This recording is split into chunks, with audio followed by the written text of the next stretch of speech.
Assalamualaikum warahmatullahi wabarakatuh. Selamat pagi anak-anak Surabaya yang cerdas dan ceria. Selama 30 menit ke depan, kalian akan belajar bersama dengan Bu Isti dari SDN Manukan Kulon 2 dalam program Belajar dari Rumah bersama Guruku.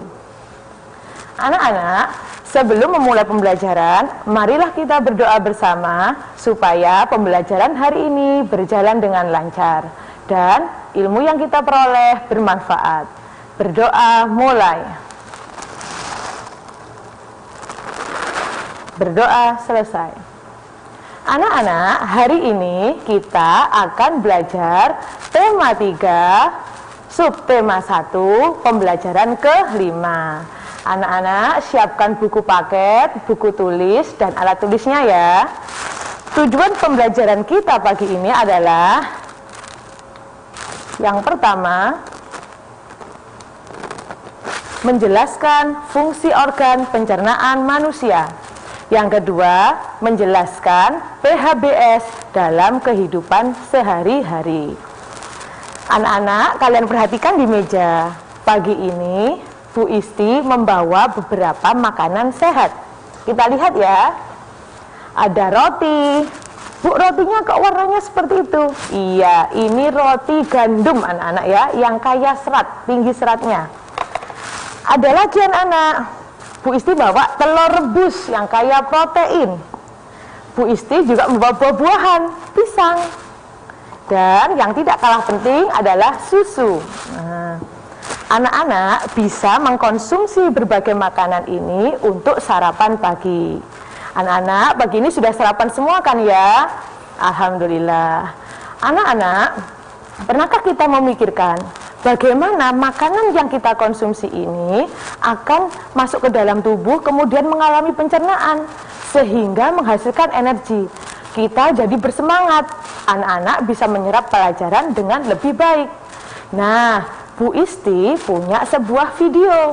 Dari sini kita akan menyimak dan memahami bagaimana proses pencernaan makanan yang kita konsumsi dalam tubuh kita. Kita saksikan bersama ya.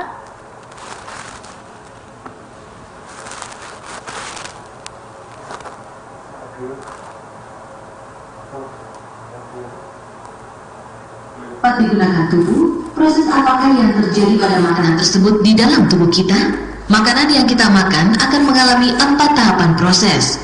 Tahap pertama adalah proses menelan. Kita menggigit dan mengunyah makanan agar makanan dapat dipecah menjadi lebih kecil supaya selanjutnya dapat ditelan. Kemudian, makanan masuk menuju lambung. Di lambung, makanan dalam potongan-potongan kecil tadi dicerna menjadi lebih halus lagi. Proses kedua ini disebut mencerna. Setelah bentuk makanan dipecah menjadi lebih sederhana, makanan ini selanjutnya akan dicerna dan diserap di usus halus dan kemudian diedarkan ke seluruh tubuh sebagai nutrisi. Proses ini disebut menyerap.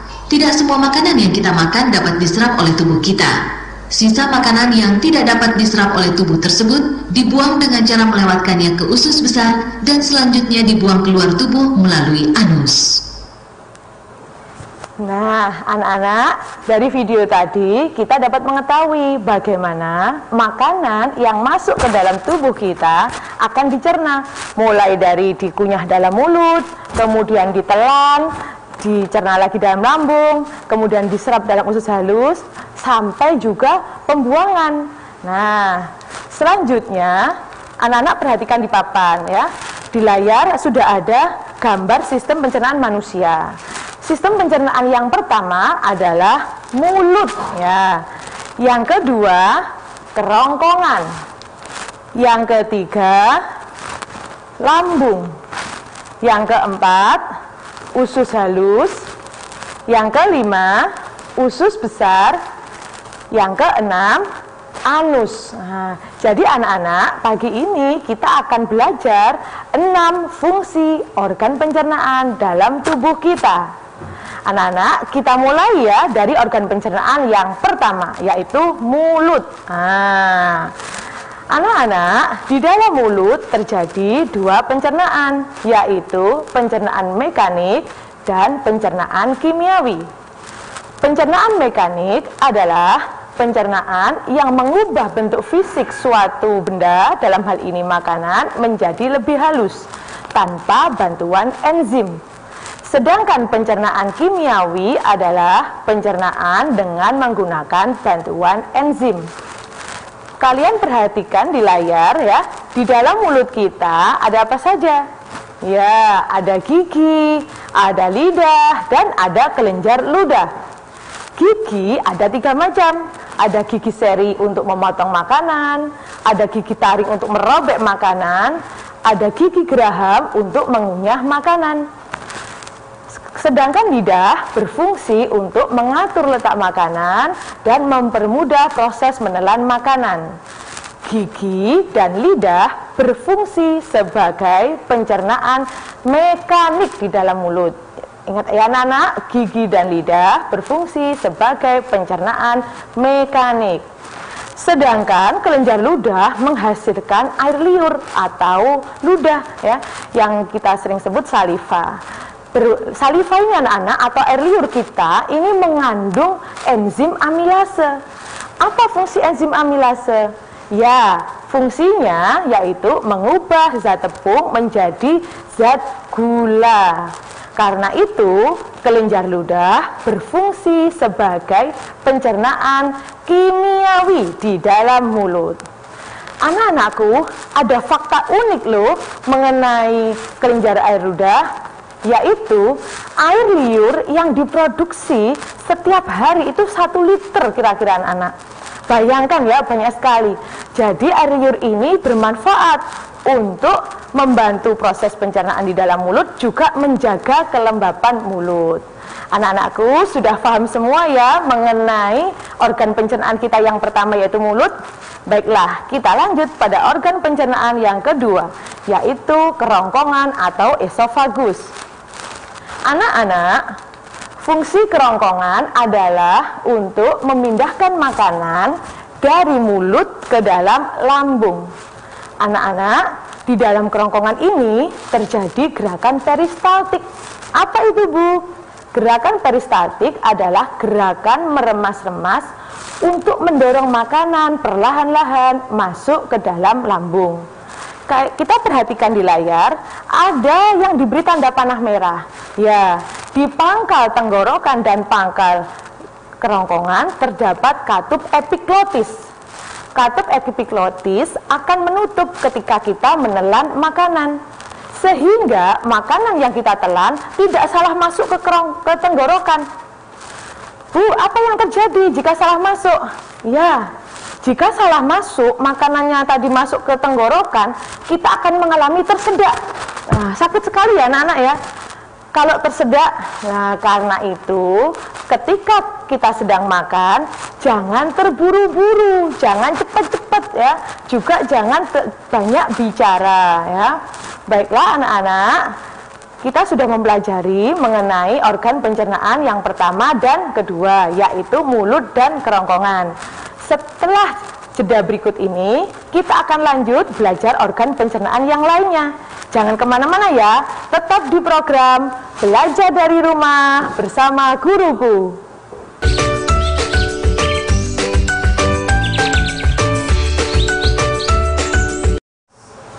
Selamat pagi anak-anak Surabaya yang sehat dan ceria. Masih bersama Bu Isti dalam program Belajar dari Rumah bersama Guruku. Anak-anak, pada segmen sebelumnya kita sudah belajar tentang mulut dan kerongkongan. Sekarang kita lanjutkan pada organ pencernaan berikutnya, yaitu lambung. Nah, di lambung berbentuk seperti kantong yang menggelembung, berada di rongga perut sebelah kiri. Lambung berfungsi untuk mencerna makanan. Di dalam lambung terjadi 2 proses pencernaan, yaitu pencernaan mekanik dan pencernaan kimiawi.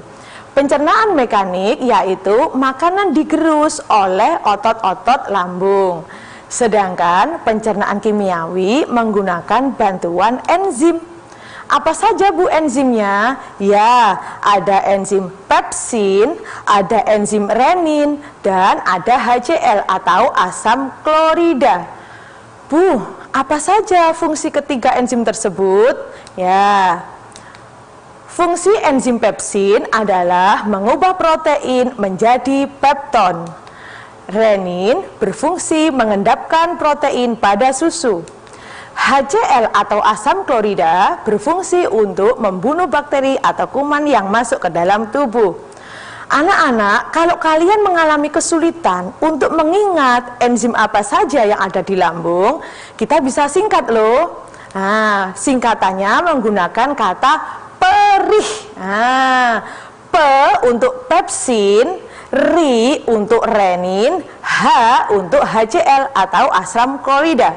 Jadi kalau saat ulangan kalian bingung apa ya enzim yang ada di lambung, kalian ingat ketika lambung sakit rasanya perih, berarti enzim yang ada di lambung perih.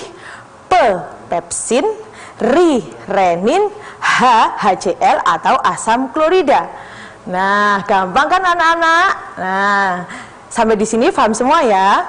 Baiklah, kita lanjutkan pada organ pencernaan yang keempat, yaitu usus halus.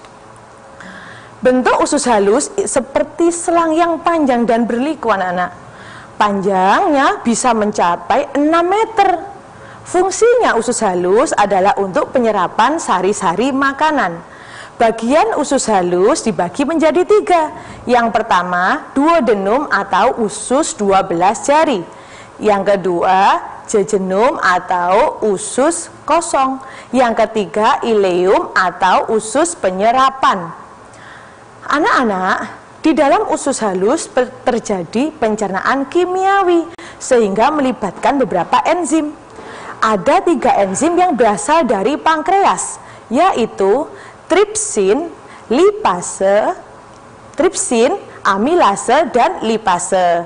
Juga ada dari hati, yaitu empedu yang berfungsi untuk membantu penyerapan lemak atau mengemulsikan lemak. Bu, apa saja fungsi enzim yang dari pankreas tadi? Yang ada 3 tadi, Bu, yang tripsin, amilase, dan lipase. Ya, yang pertama, tripsin. Tripsin berfungsi untuk mengubah pepton menjadi asam amino. Amilase mengubah karbohidrat menjadi glukosa. Lipase berfungsi untuk mengubah lemak menjadi asam lemak dan gliserol. Anak-anakku masih ingat ya, di lambung tadi enzimnya bisa disingkat dengan kata apa? Ya, perih ya. Sekarang kalau di usus halus enzimnya bisa disingkat lagi loh anak-anak ya. Nah, untuk memudahkan kalian hafalan, kalian ingat ya, usus halus kan bentuknya panjang seperti tali. Jadi enzimnya bisa disingkat dengan tali. Apa Bu tali? T tripsin, A amilase, L lipase. Nah, jangan kebalik ya anak-anak. Jadi kalau lambung rasanya perih, kalau usus halus panjang, jadi seperti tali. Nah, anak-anakku, untuk memahami bagaimana ya proses pencernaan dalam usus halus, Bu Isti ada satu video lagi yang menarik untuk disimak. Kita saksikan bersama ya.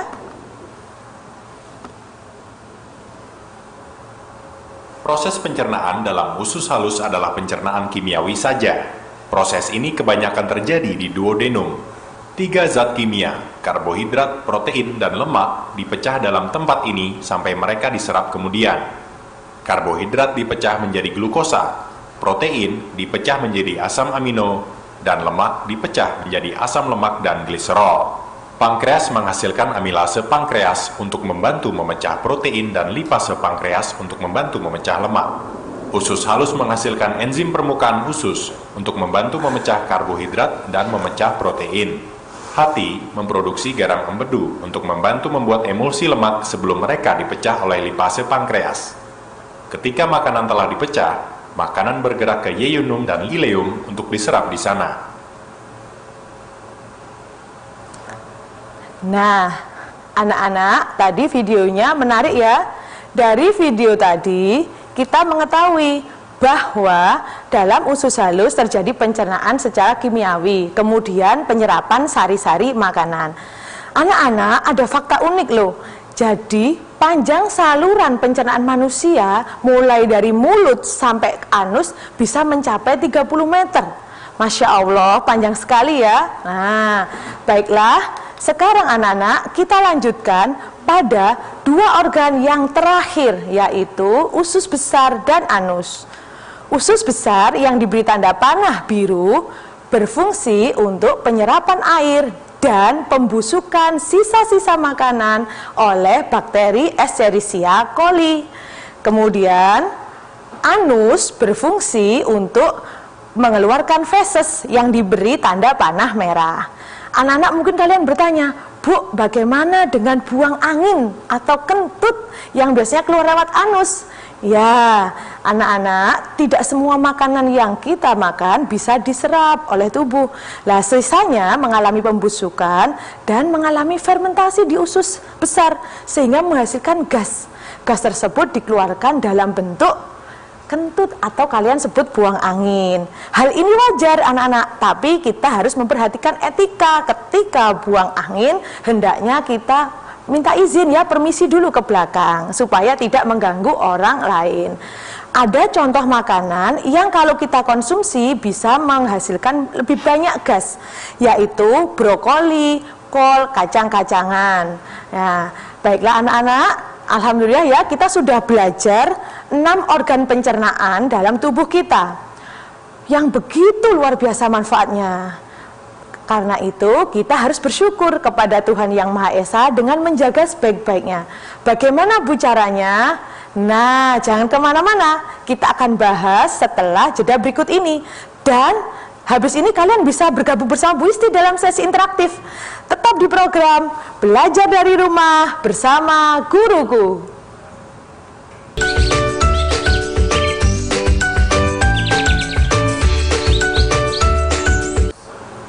Selamat pagi anak-anak Surabaya yang hebat. Masih dalam program Belajar dari Rumah bersama Guruku. Masih semangat ya anak-anak? Anak-anak jangan lupa siapkan HP-nya atau teleponnya ya. Setelah ini ada sesi interaktif. Kalian bisa bergabung bersama Bu Isti di 031 21 000 501. Nah, tadi di segmen sebelumnya kita sudah belajar 6 organ pencernaan beserta manfaatnya yang luar biasa. Nah, kita harus mensyukuri organ pencernaan tersebut. Bagaimana Bu caranya? Nah, kalian sudah siapkan buku paket di sampingnya? Silahkan dibuka buku paket tema 3 halaman 37. Ya, di sana anak-anak ada gambar iklan PHBS. Apa Bu PHBS? Halo, oh anak-anak sebentar ya, ini ada penelpon yang masuk. Oke. Halo, dari Mas siapa ya? Halo, Mas siapa ya? Halo. Mas Farhad.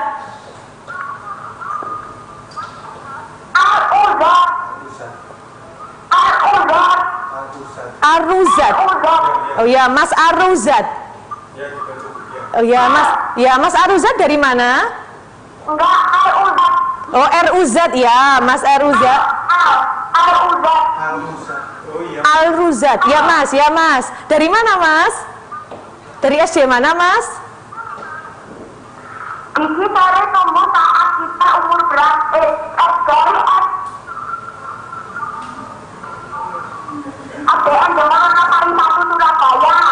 ADN Jemur Sari 1 Surabaya. SDN Jemur Sari 1 Surabaya. Ya, oke. Pertanyaannya apa, Mas?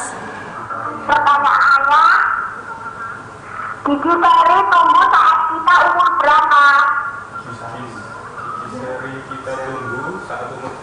Gigi Sari tumbuh saat kita umur berapa? Gigi Seri. Ya. Oh ya, terima kasih ya Mas atas pertanyaannya. Baik, Bu Isti akan mencoba menjawab ya Mas. Baiklah, gigi pada anak kecil kita kenal dengan nama gigi susu. Ya, pada anak-anak pertumbuhan gigi mengalami perbedaan setiap anak. Ada yang usia 1 tahun sudah mulai tumbuh, ya. Biasanya kita awali dengan badannya hangat gitu ya anak-anak ya. Nah, jadi pada setiap orang pertumbuhan gigi untuk khususnya anak-anak itu beda-beda. Ada yang 6 bulan sudah tumbuh, ada yang 1 tahun, macam-macam ya anak-anak. Nah, jadi itu tadi jawaban Bu Isti dari pertanyaan Mas Ariza dari Jemur Sari 1. Ini ada penelpon lagi yang masuk ya. Halo, dengan siapa? Halo? Oh, terputus. Baiklah, kita lanjutkan dulu ya anak-anak. PHBS ya, salah satu cara kita untuk mensyukuri nikmat dari Tuhan Yang Maha Esa berupa organ pencernaan. Apa itu PHBS? Ya, perilaku hidup bersih dan sehat. Di dalam buku kita sudah bisa menyaksikan bagaimana contoh penerapan perilaku hidup sehat. Yang pertama, makan makanan yang bergizi dan secara teratur. Jangan telat makan ya anak-anak, nanti bisa mah. Kemudian menjaga kebersihan diri dan lingkungan. Ini ada penelpon lagi yang masuk, kita terima dulu ya. Halo.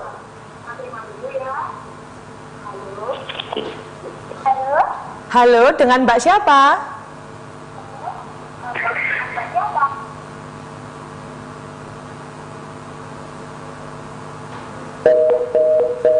Oh, enggak apa-apa ya, tetap semangat ya anak-anak, terputus lagi. Nah, jadi ya, wis lanjutkan dulu ya, supaya nggak lupa ya. Yang pertama apa tadi? Makan makanan yang bergizi dan teratur.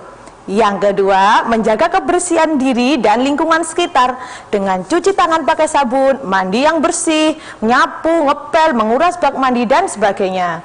Kemudian olahraga ya. Yang terakhir, jika kalian merasa ada yang tidak beres dengan tubuh atau merasa sakit, bisa ke dokter. Anak-anak, Bu Isti juga punya kuis ya, pertanyaan. Nah, mengapa kita bisa tersedak saat makan? Nah, coba anak-anak, kalau tadi sudah ada yang bertanya, sekarang siapa yang bisa menjawab pertanyaan dari Bu Isti ini? Ayo, silahkan menghubungi 031 21 000 501. Gampang sekali pertanyaannya. Mengapa kita bisa tersedak saat makan? Belum ada yang bergabung? Baiklah, enggak apa-apa. Kita lanjutkan dengan kesimpulan. Nah, anak-anak siapkan alat tulis ya untuk mencatat kesimpulannya. Oh, ada lagi yang masuk. Baik. Halo. Halo. Oke, dengan halo, dengan siapa?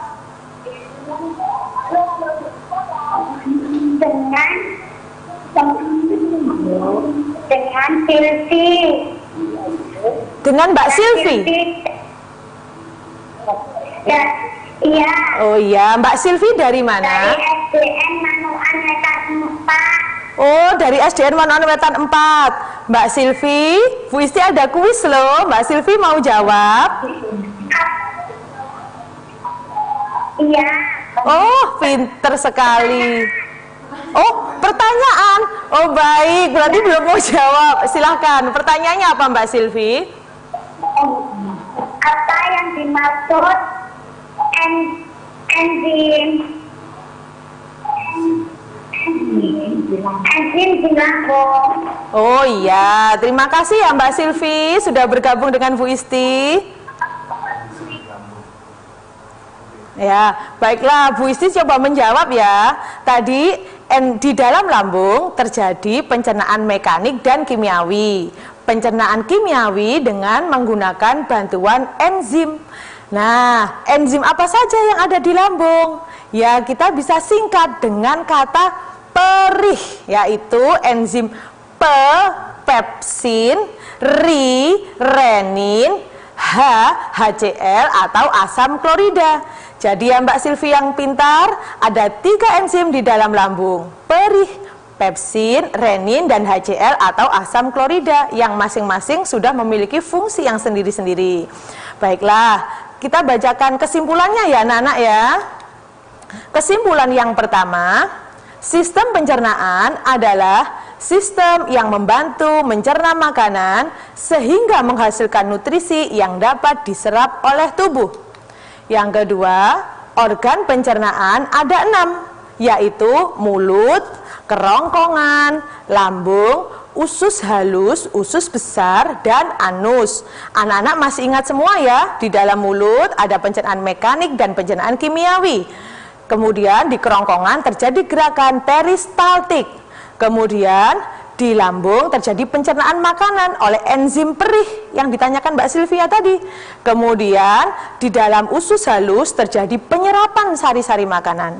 Di dalam usus besar terjadi penyerapan air dan pembusukan sisa-sisa makanan dengan bantuan bakteri Escherichia coli. Kemudian di anus terjadi pengeluaran atau tempat pengeluaran feses. Nah, yang ketiga, kita harus bersyukur kepada Tuhan Yang Maha Esa dengan menerapkan PHBS, perilaku hidup bersih dan sehat. Nah, anak-anakku, ada tugas ya untuk kalian. Kalian buka buku tema halaman 36 dan 37. Di sana kalian diminta untuk menjelaskan apa saja fungsi ke-6 organ pencernaan. Dan semua sudah dipelajari, sudah dikupas tuntas hari ini. Nah, setelah mengerjakan, kalian bisa kumpulkan kepada Bapak Ibu guru kalian di sekolah masing-masing. Nah, baiklah anak-anakku, tak terasa sudah 30 menit kita belajar bersama ya. Nah, anak-anak tetap bersemangat, tetap menerapkan pola hidup bersih dan sehat. Kalau keluar rumah pakai masker ya. Baiklah anak-anak, Bu Isti menyampaikan terima kasih atas atensinya, juga permohonan maaf jika ada kekurangan.